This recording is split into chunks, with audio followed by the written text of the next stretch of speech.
Gary adalah seorang pria pensiunan yang memilih hidup bahagia bersama Karen dan dua putri cantik bernama Rachel dan Connie. Suatu saat mereka mau malam mingguan ke suatu tempat. Namun perjalanan mereka tak mulus. Kota tempatnya tinggal terjadi kemacetan yang amat parah.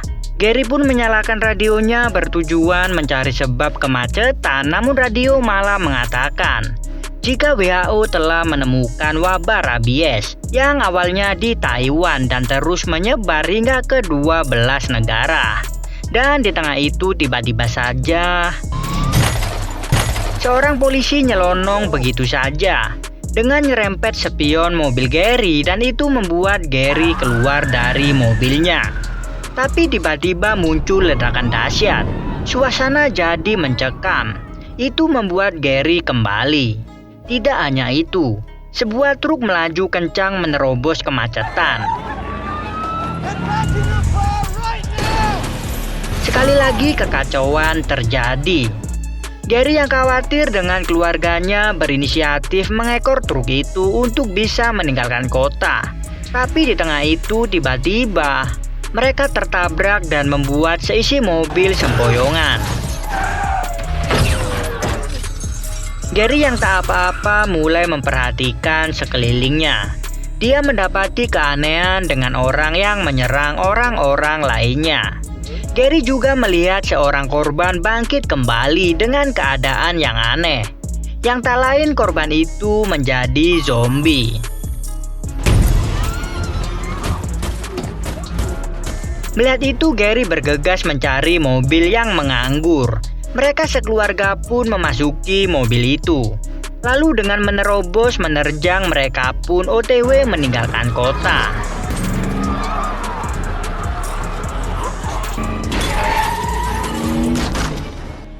Asma Rachel yang kambuh membuat mereka terhenti. Gary dan Karen yang tak mendapati obat asma itu memutuskan mampir ke kota lain untuk mencari obat asma.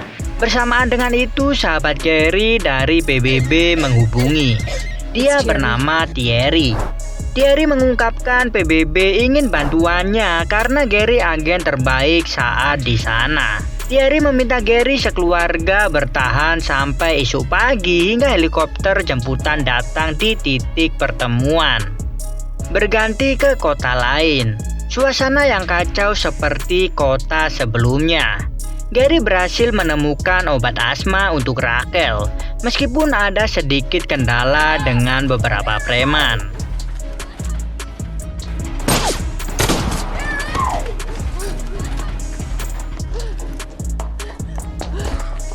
Mereka berhasil meninggalkan Alfamart tersebut. Namun di parkiran Gary kehilangan kendaraannya. Lalu Gary berpikir keras gimana bertahan sampai esok pagi. Dia pun menelpon Thierry dan mengatakan jika mereka terjebak dan akan berlindung di sebuah apartemen.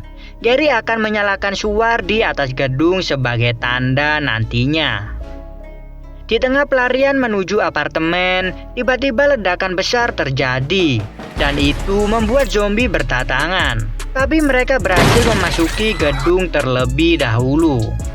Dengan memasang penghalang itu sedikit memberikan mereka waktu hingga sebuah keluarga menolong mereka untuk mendapatkan persembunyian.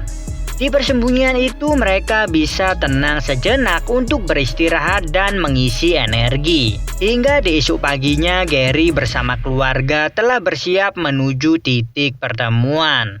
Gary mencoba mengajak mereka, namun Thomas menolak untuk ikut. Mereka pun bergegas. Rintangan demi rintangan mereka hadapi. Namun salah satu zombie membandel, tapi dengan satu tembakan Gary menghabisinya. Di sisi lain, suara dari tembakan tadi membuat para zombie berdatangan. Kejar-kejaran pun terjadi. Gary yang terus mencoba menghalau berhasil memberikan waktu bagi keluarganya ke atap gedung. Lalu Karen menyalakan suaranya. Helikopter yang menjemput melihat itu dan menghampiri. Gary yang berusaha menghalau zombie kewalahan. Gary pun terpojok dan tiba-tiba saja Dengan satu tembakan dari Tommy menyelamatkan Gary. Darah zombie menjiprati wajah Gary, dan itu membuatnya berlari ke tepi gedung. Gary pun menghitung 1 sampai sekian, tapi tak terjadi perubahan apapun pada tubuhnya. Helikopter pun datang. Sekali lagi Gary mengulur waktu untuk keluarganya. Setelah keluarganya berhasil evakuasi, Gary berlari lalu meloncat ke arah helikopter dengan selamat.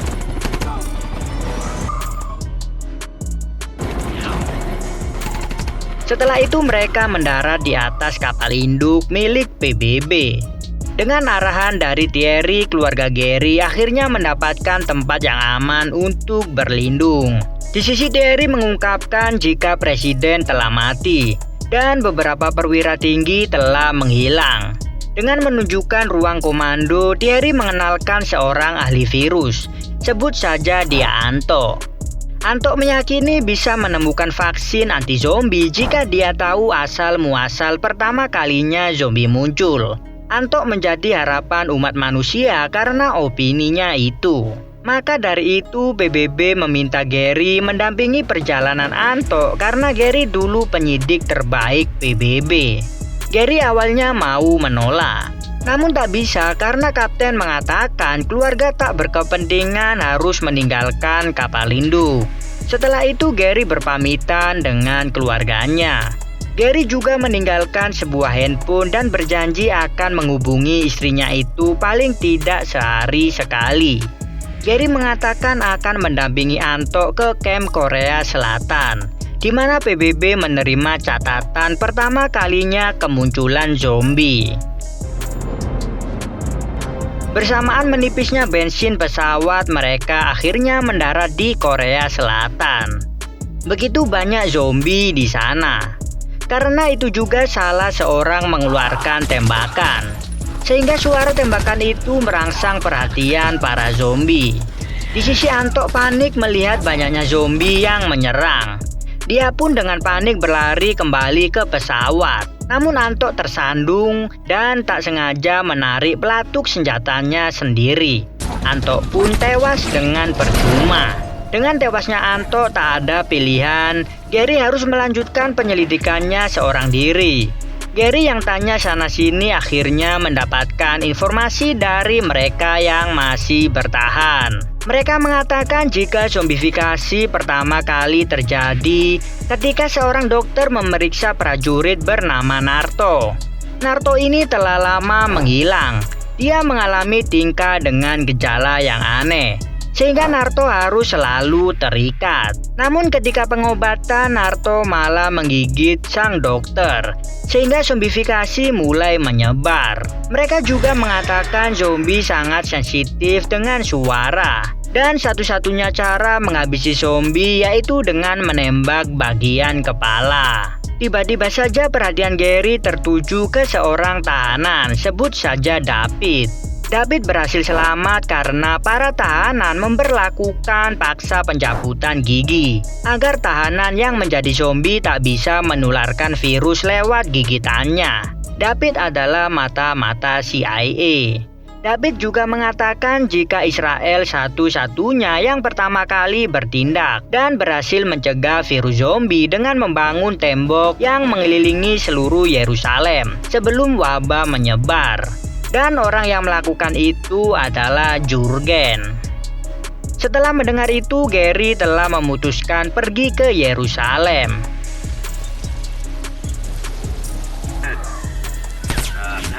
Dengan sedikit hambatan, mereka berhasil mengisi ulang bahan bakar, meskipun ada sedikit pengorbanan.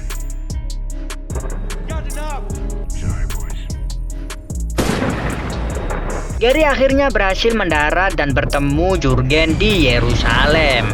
Gary pun bertanya kepada Jurgen, kenapa Israel bisa mengantisipasi wabah zombie? Jurgen pun menjawabnya dengan sebuah cerita. Ketika intelijen Israel berhasil menyadap percakapan seorang jenderal dari India. Jenderal itu mengungkapkan sedang melawan zombie. Namun 9 dari 10 dewan Israel yang mendengar itu menganggap zombie itu hanya sebuah kebohongan untuk pengalihan isu. Ada sebuah aturan di anggota dewan. Jika 9 dari 10 menyimpulkan hal yang sama, maka dewan yang tersisa harus menyangkal, sesulit apapun itu. Dan orang yang tersisa itu adalah Jurgen. Jurgen menginvestigasi dan mendapatkan hasil jika yang India hadapi adalah zombie yang sebenarnya. Semua dewan pun mengetahui, sehingga mulai menyatukan kekuatan untuk membangun tembok besar-besaran. Dan tepat saat wabah menyebar, tembok telah berdiri dengan kokoh. Dengan itu mereka berhasil menyelamatkan banyak nyawa. Gary yang mendengar itu bertanya apa asal-usul zombie pertama kali berasal dari India. Tapi Jurgen menjawab jika Gary tak akan mendapatkan apapun di sana. Gary yang melihat-lihat pengungsian mendapati para pengungsi mulai bernyanyi dengan pengarah suara. Setelah beberapa saat, Gary pun tersadar dan mencoba menghentikan mereka. Namun itu terlambat. Zombie di luar tembok bereaksi terhadap suara mereka. Zombie berkumpul membentuk piramid zombie dan mulai melewati tembok dengan anarki. Suasana menjadi sangat mencekam. Jurgen meminta Gary kembali ke pesawatnya dengan pengawalan. Di tengah pelarian, Gary tak sengaja melihat Pak Tua yang dicuekin para zombie dari kejauhan.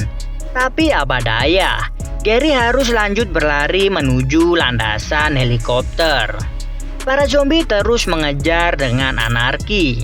Sekali lagi Gary melihat hal yang sama seperti Pak Tua tadi. Lagi-lagi Gary tak berkutik, harus terus berlari.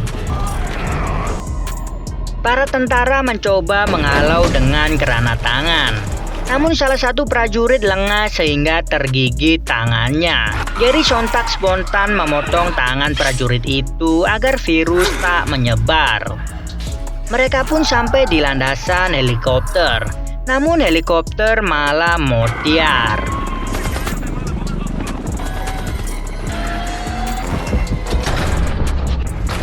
Mau tak mau Gary harus lanjut berlari menuju bandara. Tapi lagi-lagi Gary apes. Dia ditinggalin pesawatnya begitu aja. Pilot menganggap Gary telah tiada. Namun akhirnya Gary dan prajurit bernama Surti berhasil menumpang pesawat komersil. Sambil merawat luka Surti, Gary mulai menyadari potongan-potongan petunjuk. Dia mengingat Anto pernah mengatakan jika sebuah penyakit mungkin saja bisa menjadi obat. Gary pun mulai menyimpulkan jika orang-orang yang dicuekin zombie mungkin punya penyakit berat. Gary bertanya-tanya penyakit apakah itu. Dengan petunjuk itu Gary lalu menghubungi Thierry. Gary ingin alamat produksi vaksin WHO terdekat dari lokasinya saat ini.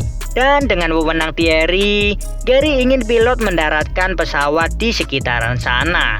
Sementara itu di kabin belakang. Gara-gara pramugari yang apes, virus zombie mulai menyebar. Gary yang menyadarinya mengajak para penumpang menyusun semua koper yang ada sebagai penghalang.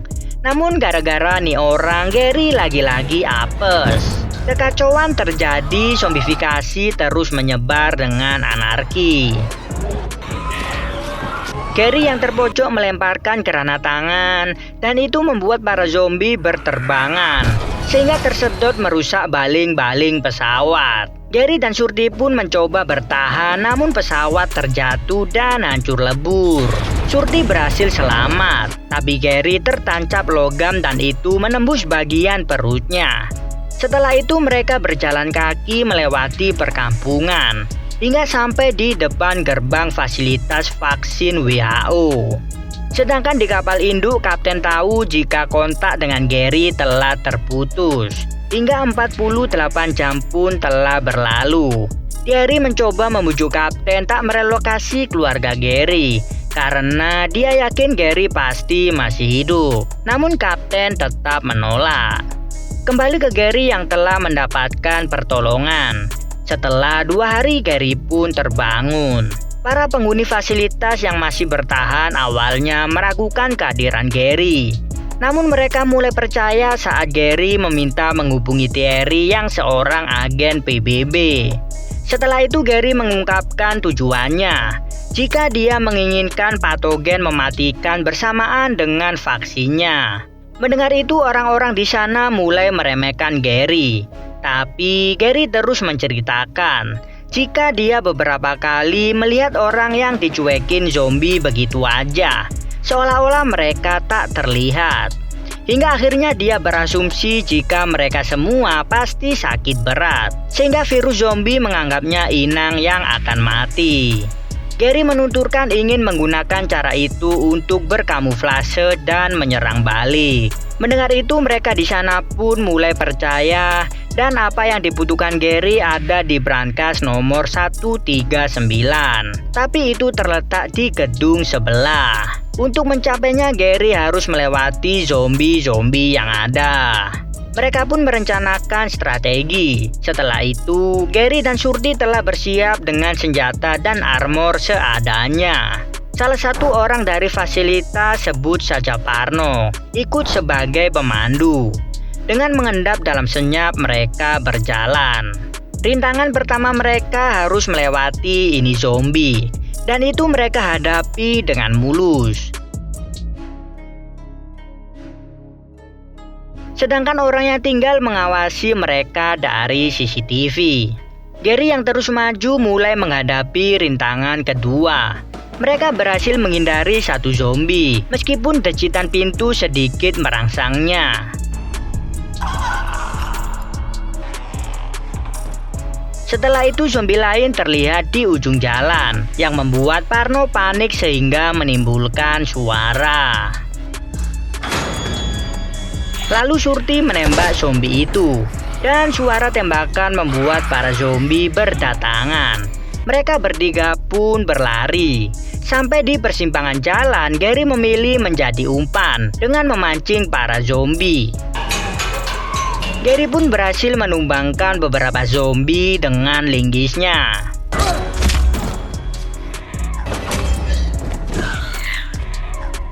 Di sisi Shruti dan Parno hampir sampai di brankas 139. Namun salah satu zombie menghadang dan mengejar. Mereka berdua pun berlari dan memutuskan kembali ke titik awal. Sedangkan di ruang CCTV terus mengawasi Gary yang telah sampai di brankas 139. Gary yang mengalami kesulitan dengan password ruangan tersebut dihubungi ruang CCTV dan dikasih tahu passwordnya. Mereka meminta Gary membawa apapun yang menurutnya berguna di sana. Setelah mendapatkan patogen dan vaksinnya, ada satu zombie datang menghalangi kepergian Gary.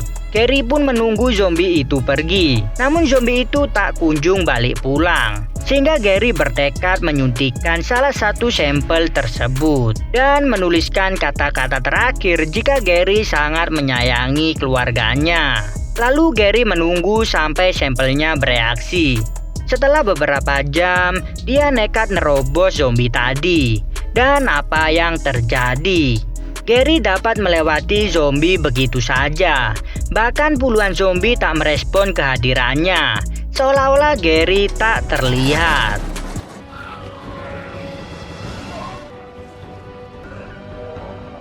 Setelah kesuksesan itu, mereka semua di fasilitas mulai menyuntikkan sampel seperti Gary, dan mereka bisa meninggalkan fasilitas begitu saja. Gary dapat berkumpul lagi dengan keluarganya. WHO telah memperbanyak sampel tadi dan menyebarkannya ke seluruh penjuru dunia. Kali ini dunia mulai membaik. Umat manusia berhasil menyerang balik. Dengan pembantaian dan punahnya zombie, film pun berakhir dan tamat. Sekian, terima kasih.